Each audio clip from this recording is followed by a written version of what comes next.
Wizards fans and Commanders fans. I plan on making a video, of course, today, so I'm gonna still do my Commanders video. I'm gonna just group them two videos basically, or two topics in this video. Of course, we gotta talk about Rui, man. I'm disappointed as a fan. I'm pretty embarrassed as well. I really am. Trading Rui Hachimura for 2 second-round picks or 3 second-round picks and Kendrick Nunn is pretty laughable. It's pretty it's pretty underwhelming. It's pretty disappointing. And Tommy Shepard, he just looks like Ernie Grunfeld Jr. He really does. This reminds me of the Jay Crowder for not Jay Crowder, but Trevor Ariza for what's the name, Kelly Oubre type of trade. It really is similar to that. And Tommy Shepard, he's an Ernie Grunfeld disciple. He learned under Ernie. He was in the front office under Ernie Grunfeld, and he has done no better than Ernie Grunfeld, in my opinion. He really has not. He really has not. This is a terrible trade, in my opinion. Kendrick Nunn, he's not trash. He's not a bad player, but he's barely been available. I know Rui's missed some games a lot as well, personal reasons last year. I get that, but Rui, he's just a better player than Kendrick Nunn. For one, he's our best scorer off the bench by far. He just dropped 30 points. It's so funny that Rui drops 30 and he gets traded. Like, that's what happens with Wizards players. Like, the Bucks were interested, the Mavericks were interested. I feel like you definitely get a better deal. I know you can get a first-round pick for Rui because of so many games he's missed. And yeah, I know he's a turnstile on defense, but Rui's a bucket getter, man. He's a bucket getter. I'm always remember when he dunked on Anthony Davis. That was one of the best dunks I've seen from him, or probably his best dunk in his career.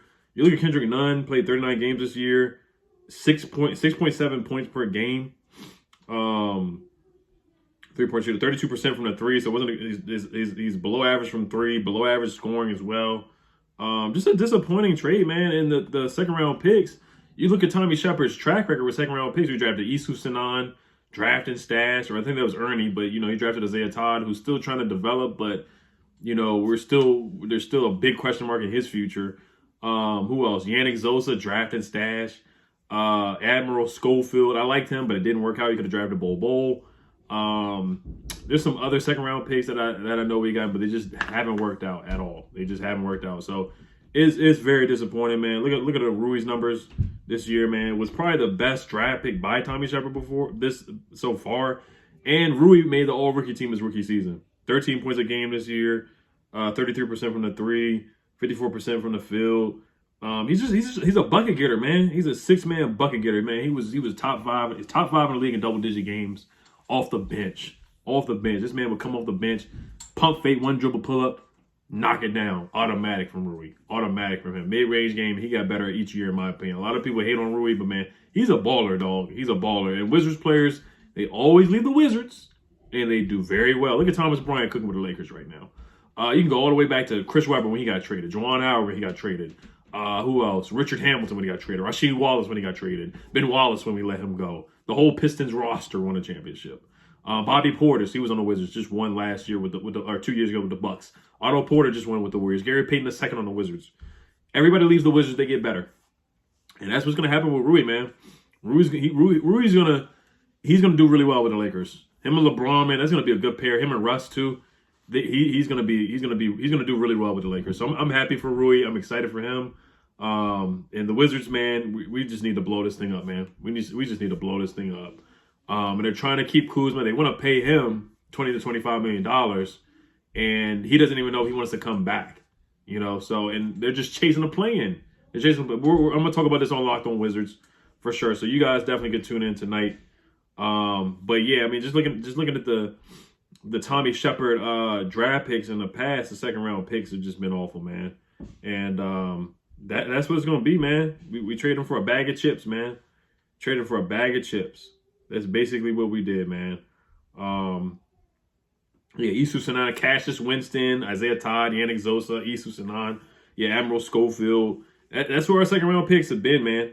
That's who they've been. So we got 3 nothings. We got Kendrick Nunn and 3 second round nothing picks.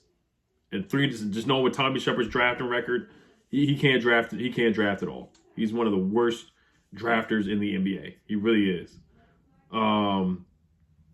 Yeah, so let's move on to the Commanders video, man. I want to talk about cap casualties. There was an article from the Washington Times from Matt Paris.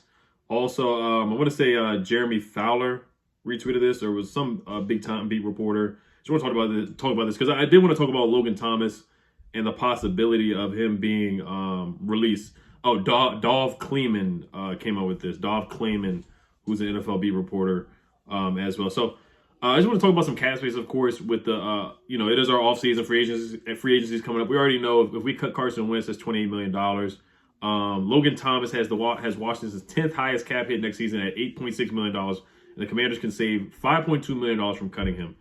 This is from the Washington Times, and Dov Kleeman said this as well. So I want to talk about other people that I think we should release as well that definitely could be a cap casualty or on the chopping block just so we can free up cap space. If we do stick with Sam Howell, then you will have a quarterback who's on a very team-friendly salary. You look at what the Eagles did. They were able to build around Hurts and just sign guys willy-nilly. I'm not saying we just go out there and just throw money at people, but we have to build this offensive line. And we're going to have some money to spend this year. After we cut Carson Wentz, possibly cut Logan Thomas, I think we should move on from J.D. McKissick as well with that neck injury. It could be a retirement settlement or an injury settlement or something like that. But they definitely could free up some cap space to make some moves for sure. Shout out to my guy Pedro Smith. He already made a salary cap video as well, but I wanted to chime in and get my thoughts as well. Look at the spot rack. We have right now $1 million in cap space, but if you cut Carson Wentz, you automatically have $27 million in cap space. Logan Thomas, I know he had a great year. His first year, he had like 60 receptions for 500 yards. He was really darn good. I think it was 72 catches for 500 yards, man. He was a security blanket for Alex Smith, Kyle Allen. He certainly overachieved and he overperformed for sure. Him being a quarterback out of Virginia Tech and playing for the Bills, playing for the Lions, I thought he was one of the best pickups that Ron Rivera made, a cheap bargain bin type of signing that offseason. Because all Ron did that year was basically bargain bin signings. Ron's first offseason. I thought Logan Thomas did a heck of a job, going up to the rafters and catching the ball against the Eagles in that last game of the year before he made the playoffs when we were 7-9. The Raiders game where he went up to the rafters and had a beautiful catch as well for a touchdown. Unfortunately, his ACL was torn by I think it was a dirty hit by Yannick Ngakoue. But after that, him coming back this year, you could just see he got slower. He had a couple of drops. He had a bad drop in that Giants game on Sunday Night Football. Struggled to block. In the first game where we tied with the Giants, he had a couple holding penalties here and there. He just struggled to block this year, and he struggled to get open. He struggled to catch a couple times as well. So I would not mind moving on from Logan Thomas if we do cut Logan Thomas. Like I said, that frees up about $5 million. So now you're at $33 million. Next guy on the list and Logan Thomas is 32 years old, so he's not getting any younger. He's getting up there. And I know he's a team captain, and he spoke out on Scott Turner, him and his wife, and I appreciate him for that. But whatever's better for the team. If he wants to restructure, I'm down with that too. If he wants to go down to like $2 million or something like that, sure, I keep you. But the only thing is do you have a replacement for Logan Thomas if you release him? Cole Turner, John Bates, Armani. I do like Armani Rogers. He's quick. He's mobile. I like it. He has some shiftiness to him and some wiggle to him. I like him. I like his speed and athleticism. But we definitely need more of the tight end spot. I think we need to draft a tight end and sign a tight end. I think Austin Hooper or even Hayden Hurst for the Bengals, who looked really good on Sunday when they beat the Bills. I think that's a guy that we should definitely target in free agency that I don't think is going to break the bank. He can block and he can catch. He's a dual threat tight end that I do like and that can help in the run game and help in the pass game as well. So I'm going to talk about my free agent tight ends, but I'm going to wrap this up video real quick. I'm pretty pissed off about this Rui news. Just highly disappointed, man. It is just terrible. It really is. It's a bad move, man. And Kendrick Nunn's not a bad player. He can come off the bench and score. Like, he was all rookie with the Heat his first year. He was a 2020 on an all rookie team, and he had averaged 15 points his rookie year and then 14 points his sophomore year, and then didn't play at all with a knee injury in 2022. This year he's averaging 6 points a game. So we might have traded for a shell of himself, Kendrick Nunn. We might have paid for a lemon. To be honest with you. And he's 27 years old. He's on an expiring contract. But let's get back to. I'm gonna just name some guys real quick, and then we'll wrap it up. They cut Chase Rouillet, who's at center, who's just missed a lot of time and a lot of injuries, man. He's just not reliable anymore. We got to keep it real and be honest with ourselves with Chase Rouillet. Every 2 years in a row now, we relied on. We talked so much about Brandon Scherf getting injured. Chase Rouillet, man, he misses a good amount of games. I know it's not his fault. Injuries are a part of the game, but, when you start racking up injuries like that, we're paying for damaged goods. We're paying for you to be on the bench, and we showed that we were able to still win games without him. We won 8 games without him. So is he a difference maker? I think so. But at the same time, you know, whether he's there or not, we're still able to win games. We still had a really good run game with Brian Robinson in the second half of the year when Chase Roullier only played 2 games this year. So 8 games last year Chase Roullier played. I think we went on the 4-game win streak without him last year. So we're able to function without him. So I would just cut him. It is what it is. You got to make that move and cut him. So now if you cut Chase Roullier, you have $37 million in cap space. If you cut J.D. McKissic, you release him. Now you have $38 million in cap space, which is not bad at all. Other cap casualties that Matt Paris named in the article, Kendall Fuller, I would not cut him. He's our best corner. I do think we need to draft a corner, but we have no corner depth, so I would not cut Kendall Fuller. I would restructure with it. I would ask him for a restructure, but I would not cut him. Another guy is Bobby McCain. I wouldn't cut him. I would keep him as well. I know a lot of fans don't like Bobby McCain, but I think he's a versatile. He has position flex, as Ron says. I think he's a solid safety and a solid corner at the same time. Andrew Norwell, you have to cut him. There's no ifs, ands about it. If you cut him, now cap space goes up to $40 million on the books. So I'm happy with that. If we get up to $40 million in cap space, I would be very happy with that, and we can definitely make some moves to make something happen. Now, I know we got to sign Deron Payne. We got to bring him back and pay him, or you can franchise tag him. And who else do we have to bring back? I think that's really it. Cole Holcomb, I would like to see him come back. I don't think he's going to command a big contract, to be honest with you. But Norwell's got to go. J.D. McKissic, I love J.D. McKissic, but I would cut him with the neck injury. Chase Roullier, Norwell cut, McKissic cut, Logan Thomas cut. So those are 4 guys I would certainly cut. 5 guys. Carson Wentz I would certainly cut, but I would not cut Kendall Fuller. I would keep him. I would ask him for a restructure, but if he says no, it is what it is. I'll keep him. So it is what it is on that. But all right, you guys let me know what you guys think. You guys give a grade for the Rui trade. I give it a D-, possibly an F. But those are the cap casualties I could certainly see. Carson Wentz, he should be cut. He should have just been cut yesterday. I don't know why they're waiting to do it, but it is what it is on that part. All right, you guys, Hail to the Commanders. Peace. Oh, one more guy that I almost forgot. Charles Leno. I would not cut Charles Leno. But he really is reminding me of Morgan Moses, where like you're okay, but you're not trash. You're just mid.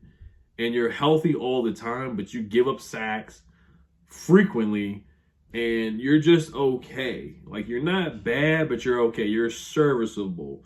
So if they cut Charles Leno, that would take you to $48 million in cap space. But if not, you're at 40.